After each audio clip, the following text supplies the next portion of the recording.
Hey, what up guys, welcome back to another video. This video, as you can see on the slide, we're gonna have to discuss basic sentence structure. I mean, let's not jump the gun here. This playlist In this playlist we're gonna talk about grammar fundamentals, because grammar is really important, because without grammar you can't really speak in a way that people can understand you. Your sentences are gonna be unclear. So I think it stands to reason that the reason we speak is to communicate, and communicating means being understood. So you gotta have clear grammar. So let's not make this boring. So it's gonna be about basic grammar fundamentals or grammar rules. So we're gonna have to understand the building blocks of English sentences, which unlocks clear, confident communication. This guide will explore essential grammar rules with practical examples to help you construct effective sentences in any context. So with this out of the way, let's get to this part. We're gonna have to discuss basic sentence structure. So what is the basic sentence structure? Is like the structure we follow to create a basic sentence. So for example, if I say my head is hurting, my head is hurting, this is a simple sentence. I have my head, which is the subject, is hurting, which is the verb. See, basic sentence, it doesn't even have an object. But let's find one which has an object. She reads a book. Here we can clearly see that there are three different parts to this sentence. So what are these parts? So it's the subject, the verb, and the object. So the placement, the order is like the verb comes first, not the verb, sorry. The subject comes first, the verb comes second, and then the object comes last. So she reads a book. What is the subject? She is the subject. Read is the verb, and a book is the object. And second example, the dog chased the ball. What is the subject here? The dog. The verb chased what? The ball. So there are some simple questions we can ask to find the different parts of the sentence. For example, if I want to find the subject, what do I say for this example? The dog chased the ball. Who chased the ball? Who? The dog. So the dog is the subject. That's how I find the subject. Now, what if I want to find the verb? The dog did what? The dog chased the ball. The dog did what? It chased the ball. And last, if I want to find the object, in this case, which is a direct object, but in a few times you'll find out what is the difference between a direct object and an indirect object, but that's not really important here. The ball, how do I find it? I say the dog chased what? The ball. So the ball is the object. So the ball is the object that undergoes the action. Who does the action? The dog does the action. What is the action? Chasing. The dog chased the ball. So for this third example, we have they are watching a movie. Who's watching a movie? They. What are they doing? Are watching. They're watching what? A movie. See, with these three simple questions, who, what, and what, I am able to find three different parts of a basic sentence. So a basic sentence is made up of a subject, a verb, and an object. So the object is the entity, the thing that undergoes the action. In French, you could say un bagage qui subit action. So now what is the difference between a direct object and an indirect object? For example, in all these three sentences, we have direct objects. Like a book is a direct object, the ball is a direct object, and the third sentence, a movie is a direct object. Now what is an indirect object? Let me get my notepad here. We have direct object and indirect object. So I guess if y'all took French in class, I mean in high school, y'all pretty much know what this is. I mean what these are. I'm talking about two different things here. So a direct object is the object that is directly linked to the verb without a preposition. Now I guess y'all already know what a preposition is. A preposition is like at, on, in, down, above, what else? Near. Yeah, these are prepositions. So um let me add definitions here. Indirect object, object, link,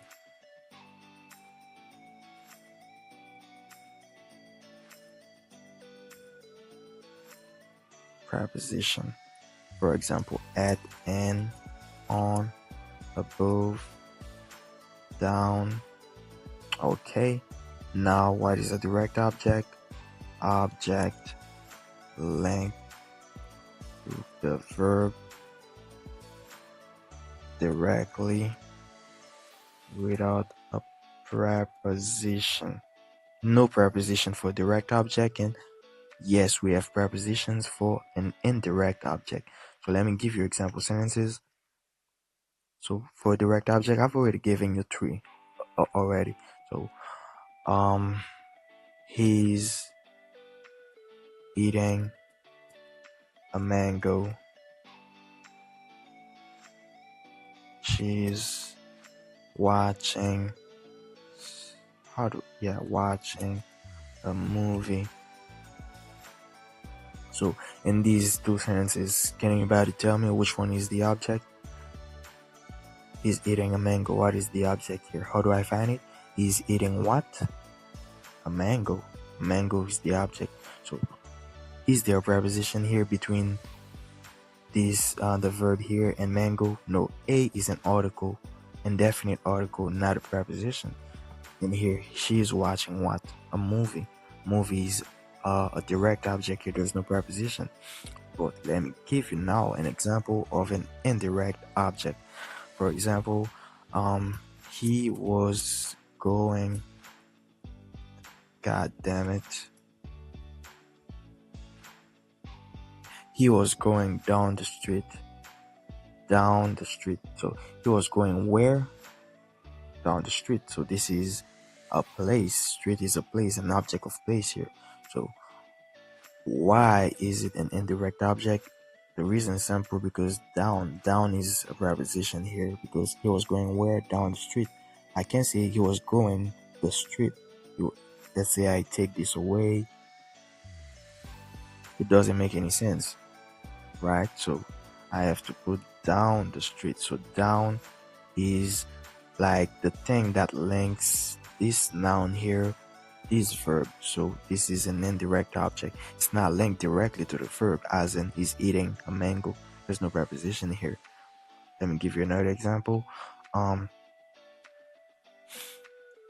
She is sitting at her desk.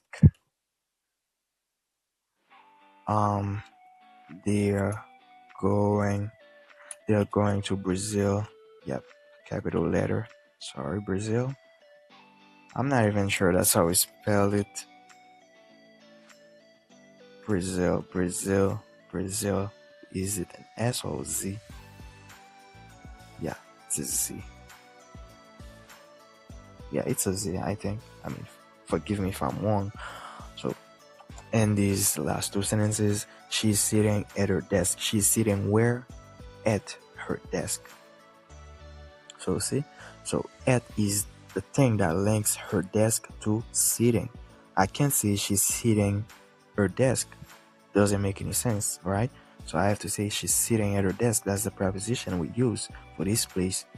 And they are going to Brazil. I can't say they are going Brazil. See, it doesn't make any sense. So they are going to Brazil.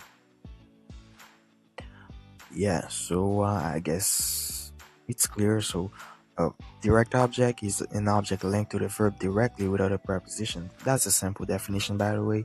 If you check like the formal definition in a dictionary, maybe it'll be different, but different by like a fraction. It's still the same idea. So the direct object is an object that is directly linked. There's no preposition in between. So I mean, I could give you the formal definition, but you're not gonna understand it because I'd have to include another topic in this video, which is gonna mess it up. Like I'd have to talk about transitive and intransitive verbs, which is something that most people don't understand. Even native speakers sometimes don't. So basically, let me give you a brief idea. We have transitive verbs and transitive verbs.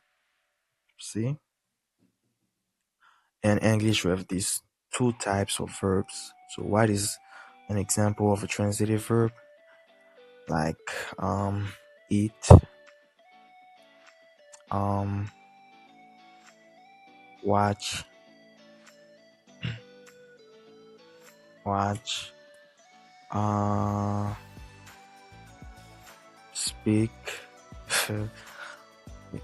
I'm laughing because some of these verbs are actually ambitransitive.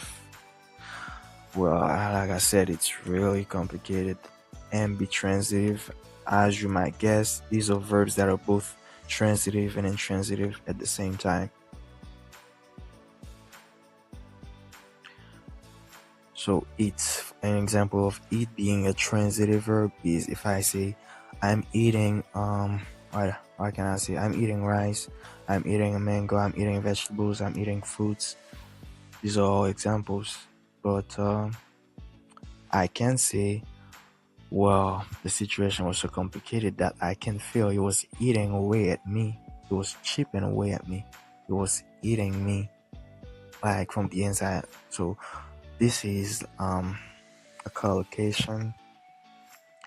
That's why these verbs are ambitransitive, because sometimes they are used other than the literal meaning that they have.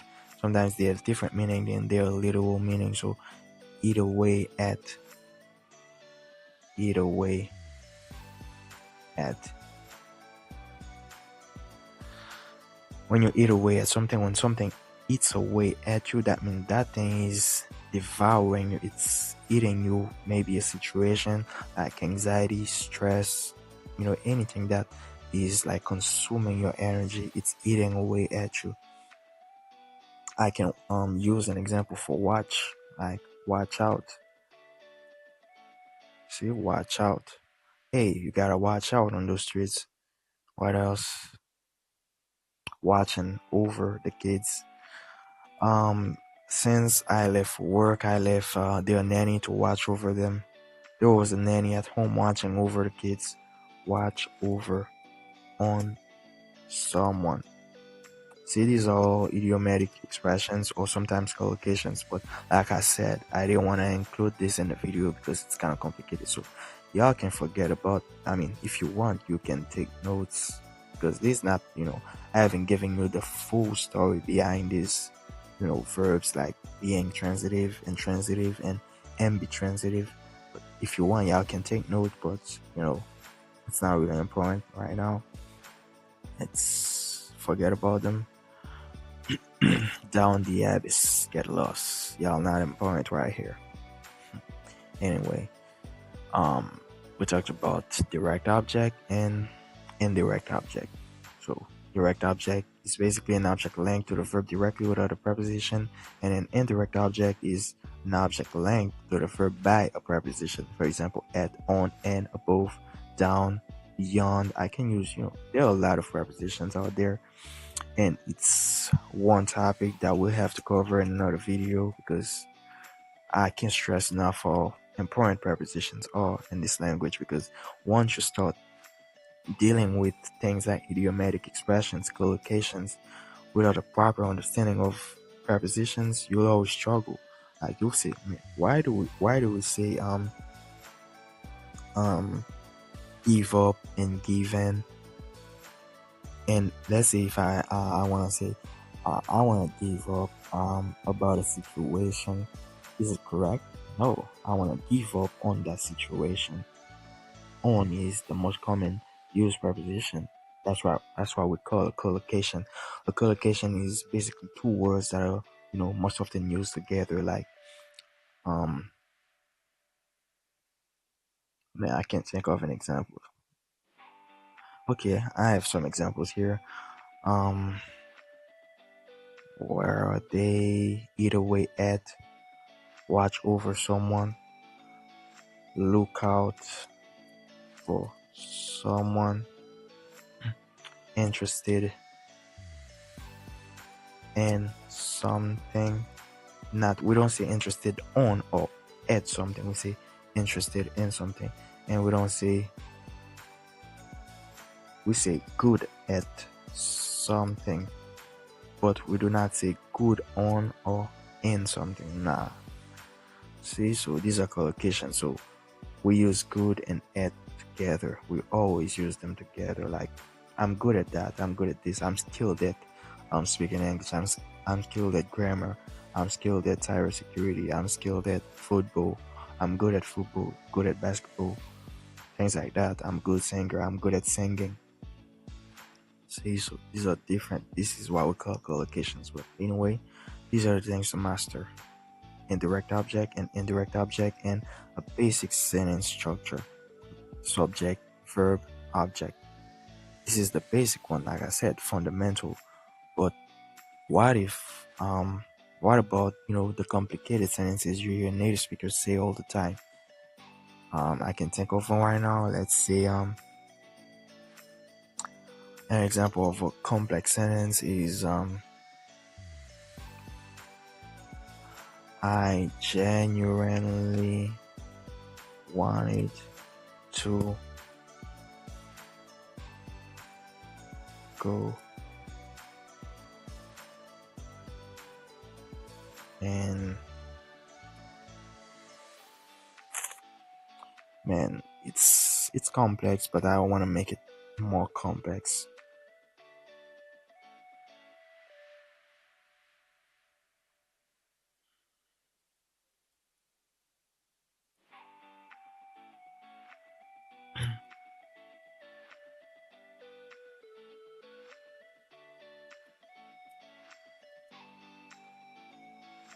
This is a complex sentence. You see, we have many things going on here. We have I, a subject, genuinely, an adverb, which we haven't talked about yet, but in the next videos we'll talk about them.